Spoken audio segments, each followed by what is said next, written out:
Algumas pessoas conseguem prosperar de modo que até parece fácil, enquanto outras acordam cedo, trabalham muito, se esforçam, mas vivem no aperto. Por que isso acontece? Não, isso não acontece apenas por sorte ou acaso. Existe uma questão que separa quem prospera de quem permanece preso às mesmas dificuldades. E a Bíblia descreve isso no livro de Provérbios, mais precisamente no capítulo 21. Quando se trata de dinheiro, trabalho e prosperidade, este é um dos capítulos mais práticos das Escrituras Sagradas. Nele, encontramos princípios financeiros que continuam extremamente atuais. Eles não prometem riqueza instantânea, não ensinam fórmulas mágicas, no entanto, mostram o caminho de uma prosperidade sólida, duradoura e que realmente funciona.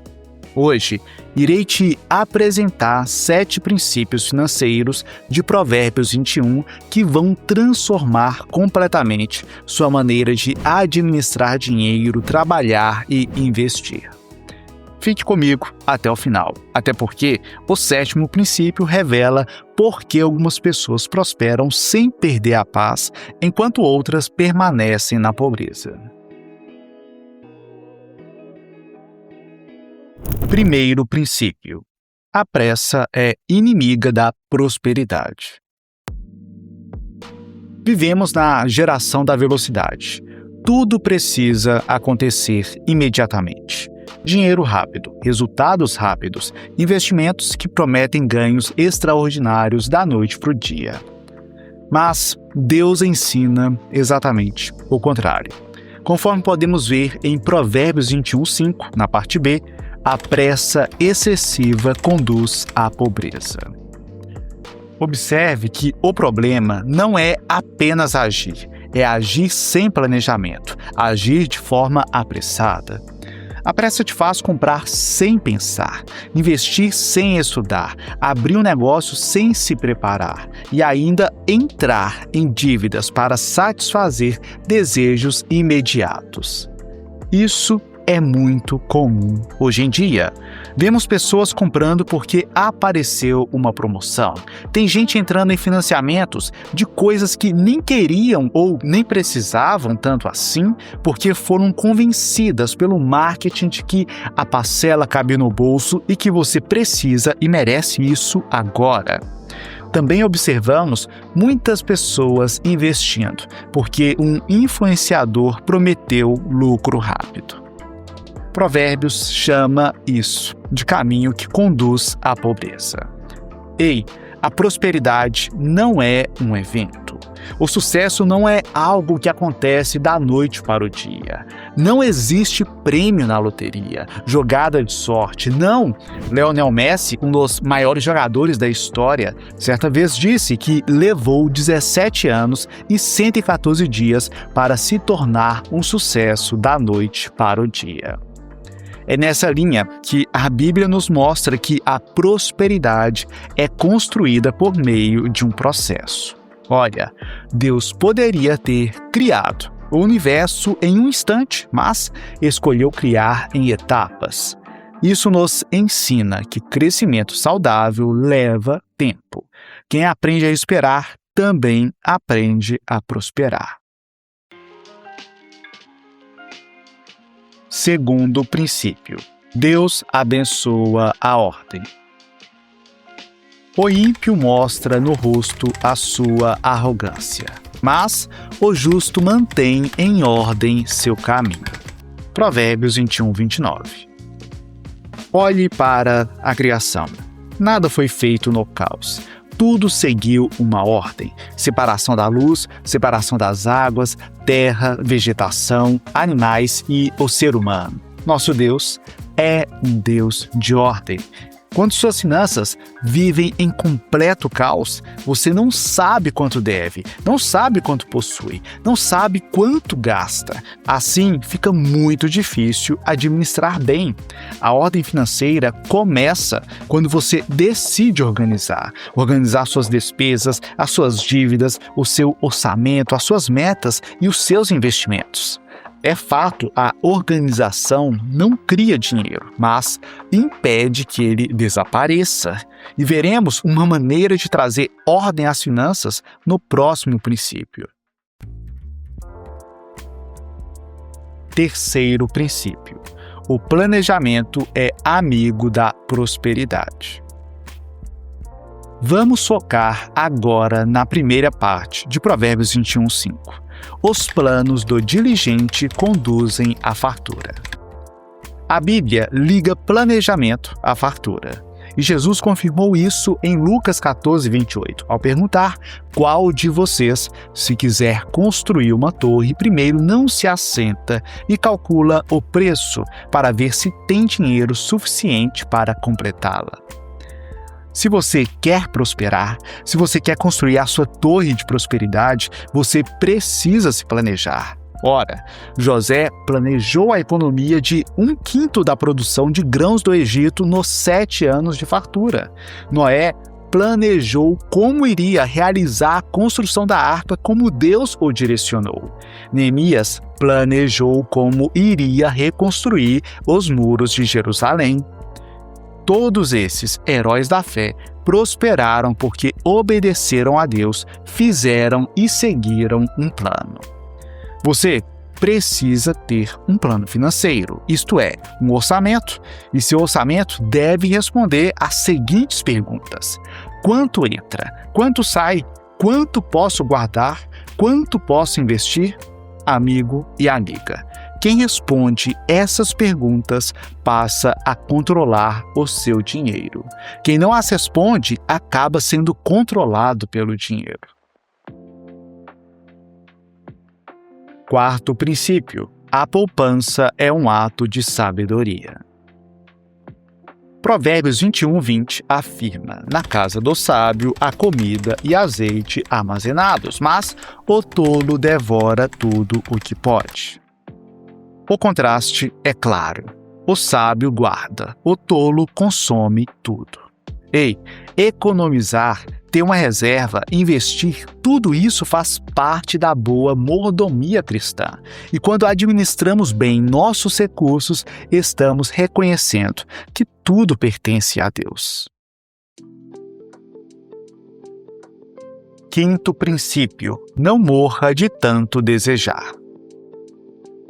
O preguiçoso morre de tanto desejar e de nunca pôr as mãos no trabalho.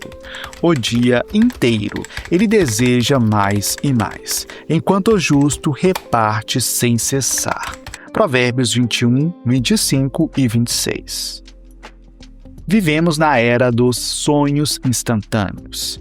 As redes sociais mostram pessoas enriquecendo rapidamente, vendendo a ideia de que basta querer, visualizar ou encontrar o método perfeito para prosperar. Porém, a Bíblia apresenta um caminho completamente diferente. Esses versículos que lemos fazem um contraste impressionante entre dois tipos de pessoas. De um lado está o preguiçoso, que vive desejando uma vida melhor, sonhando com a riqueza, esperando oportunidades, mas nunca toma atitude. Do outro lado está o justo, que trabalha, produz e, como resultado, possui recursos suficientes para ser generoso. Perceba que o problema do preguiçoso não é a falta de sonhos. Ele sonha o tempo todo. O problema é que seus desejos nunca se transformam em atitudes. Enquanto isso, o justo não apenas trabalha com diligência, mas chega ao ponto de poder repartir com os outros. esse princípio continua extremamente atual? Quantas pessoas passam horas assistindo vídeos sobre investimentos, negócios ou vídeos sobre como prosperar, mas nunca montam um orçamento? Quantos falam que querem empreender, mas nunca começam? Quantos desejam sair das dívidas, mas continuam adiando as mudanças necessárias? O desejo, por si só, nunca mudou a vida de ninguém. A prosperidade nasce quando a fé encontra o trabalho.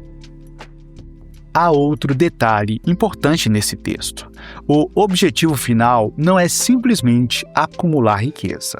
O versículo termina dizendo que o justo reparte sem cessar. Ou seja, o trabalho diligente produz prosperidade. E a prosperidade também deve ser usada para a generosidade, o que nos leva ao próximo princípio. Sexto princípio: a prosperidade exige generosidade. Quem fecha os ouvidos ao clamor dos pobres também clamará e não terá resposta. É o que diz Provérbios 21:13. Nossa sociedade incentiva o acúmulo, mas a Bíblia ensina que a verdadeira prosperidade nunca deve terminar em nós mesmos. Deus não nos abençoa apenas para que tenhamos mais conforto, mas para que também nos tornemos canais de provisão na vida de outras pessoas.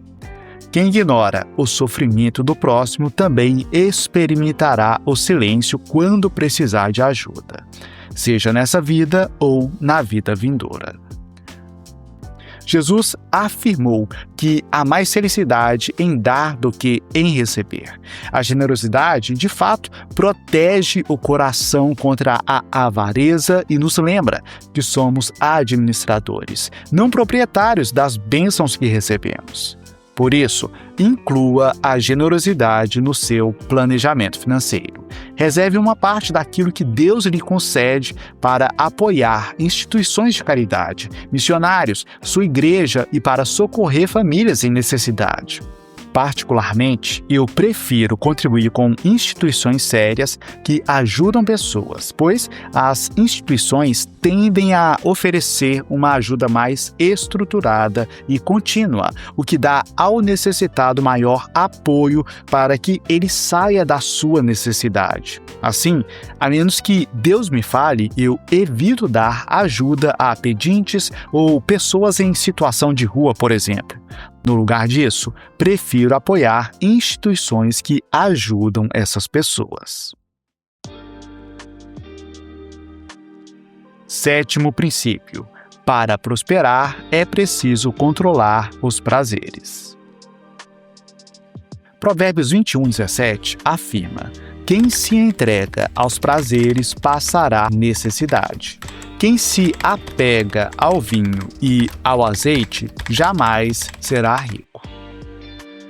Somos constantemente incentivados a consumir. A todo momento surgem promoções, anúncios e ofertas dizendo que você merece comprar mais, viajar mais, trocar de celular, pedir comida ou adquirir algo novo. O problema não está em desfrutar do fruto do seu trabalho, mas em fazer dos prazeres um estilo de vida. Este provérbio revela um princípio financeiro que continua muito atual. Quem vive apenas para satisfazer seus desejos imediatos acaba comprometendo seu futuro. Ei, observe, o texto não condena o vinho nem o azeite em si. Na cultura bíblica, ambos eram símbolos de alegria, celebração e prosperidade. O alerta é contra o apego aos prazeres e ao consumo exagerado. É exatamente isso que acontece com muitas pessoas hoje em dia. O salário cai na conta e, antes mesmo de pensar nas contas, na reserva financeira ou na família, eles começam a gastar com pequenos prazeres. O inimigo da prosperidade raramente é uma grande compra. Na maioria das vezes, são os pequenos excessos repetidos diariamente. Um café aqui, um pedido de aplicativo ali, uma promoção imperdível e um gasto impulsivo. Sozinhas, essas compras parecem insignificantes, mas juntas consomem boa parte da renda das pessoas. A Bíblia nos ensina que a liberdade financeira exige domínio próprio. O fruto do Espírito inclui o autocontrole, e isso também se aplica ao dinheiro. A pessoa sábia não compra tudo o que deseja, ela aprende a distinguir entre necessidade, desejo e impulso. Obviamente, isso não significa viver uma vida sem alegria ou sem prazer. Pelo contrário, Deus deseja que desfrutemos do fruto do nosso trabalho, como afirma Eclesiastes 5, 18 e 19.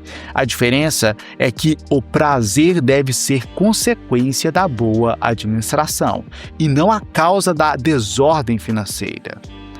Sendo assim, antes de comprar, faça uma pergunta simples. Estou comprando porque realmente preciso ou apenas porque quero sentir uma satisfação momentânea? Essa pequena pergunta pode evitar muitas dívidas e arrependimentos futuros.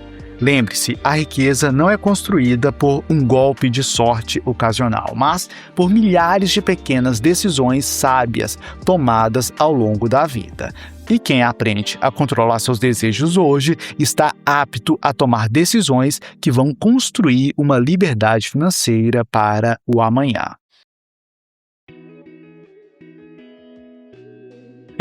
Há muita sabedoria financeira em Provérbios 21.